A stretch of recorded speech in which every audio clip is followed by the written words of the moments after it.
Hey up everyone! So today's movie I'm discussing on the channel is the latest film from Steven Soderbergh called Black Bag, which is a lean, suave and sophisticated spy thriller that's written by David Koepp. He's the chap who gave us the screenplays for Jurassic Park and Death Becomes Her. When intelligence agent Catherine Woodhouse, played by Cate Blanchett, is suspected of betraying the nation, her husband George, also a legendary spy played by Michael Fassbender, faces the ultimate test of whether to be loyal to his wife or to his country. Set mostly in London and over the space of 1 week, we watch as George tries to figure out who the traitor is in the organization. Is it his wife? Is it someone else? Could it be George himself? It's part thriller, part whodunit, with a little bit of witty humor sprinkled throughout. It doesn't even feel like 5 minutes have passed since Steven Soderbergh's previous film came out, the chilling horror film Presence, which was the ghost story told from the point of view of the ghost. And the fact that he's got these two very different films coming out so close to each other just illustrates that Steven Soderbergh really is one of the most versatile filmmakers we have working today. Black Bag feels like a relic from a bygone era, a star-studded, tightly knit,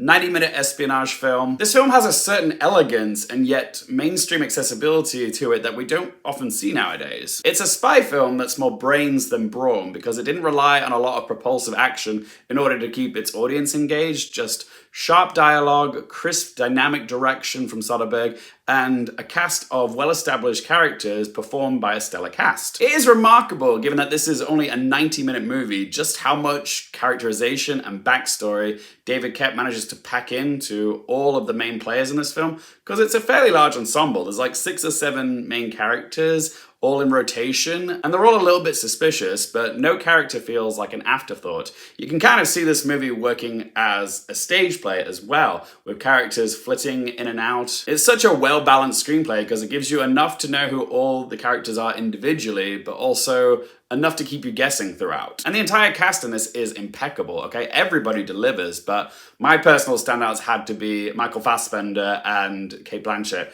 who play the married couple, George and Catherine. Fassbender brings that intense brainiac energy to the role of George. He's very calm, measured, precise, super clean and tidy. But he's also very magnetic to watch. But behind every great man is an even better woman. Cate Blanchett is on top form as always. What do we expect? She is Cate Blanchett. But yeah, she brings an air of glamour and mystique to the role of Catherine. She's just got that thing, you know, when someone walks into a room and all eyes on her and she doesn't even have to try very hard. I want to be her. I want to be Catherine. But yeah, hats off to the whole cast. Naomie Harris, Marisa Abela, Rege, Tom Burke. They were all great in this, and it really does feel like an ensemble piece. I've not really got much else to say about it, really.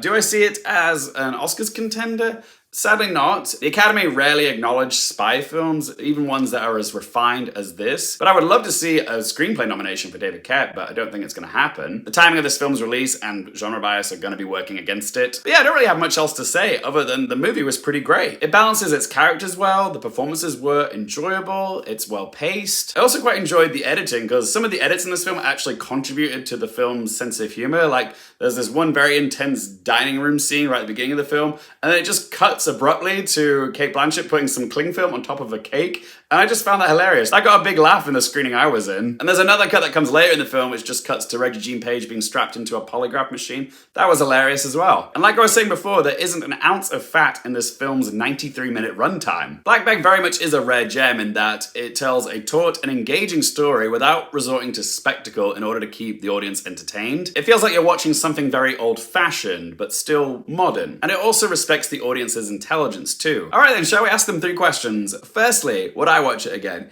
Yeah, it's very rewatchable. In fact, it's the type of film that I kind of want to watch a second time to see if I can spot any clues that I might have missed on the first viewing. So yeah, I would watch this film again and I'd even add it to my collection. Question 2, do I recommend it for you guys?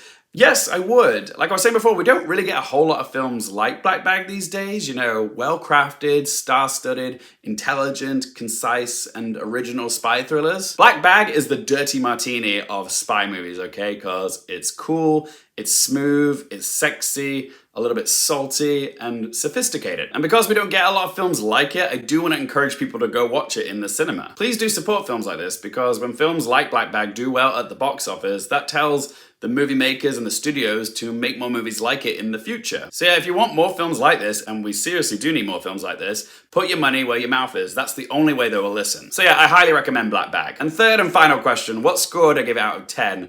Black Bag might actually be my favorite Steven Soderbergh film since Side Effects. It doesn't quite beat Erin Brockovich for me. That's one of my personal faves. Let me know in that comment section below what's your favorite Steven Soderbergh film. But yeah, Steven Soderbergh really is in his element here, okay? It's storytelling that's just so confident and effortless. So I'm gonna give Black Bag a score of 8.5 out of 10. But as always, guys, it is just one bloke's opinion. I would love to hear your thoughts on Black Bag. Have you seen it? If you have, what'd you make of it? Whatever you have to say, let your voice be heard in that comment section down below. If you've enjoyed the video, help the channel out by hitting that little thumbs up button. If you want more movie, TV, and Oscars related content, don't forget to click subscribe. And as always, thank you guys so much for watching. For more things related to movies, TV, the Oscars, and popcorn culture, I'm Luke Hearfield, and I'll see you next time.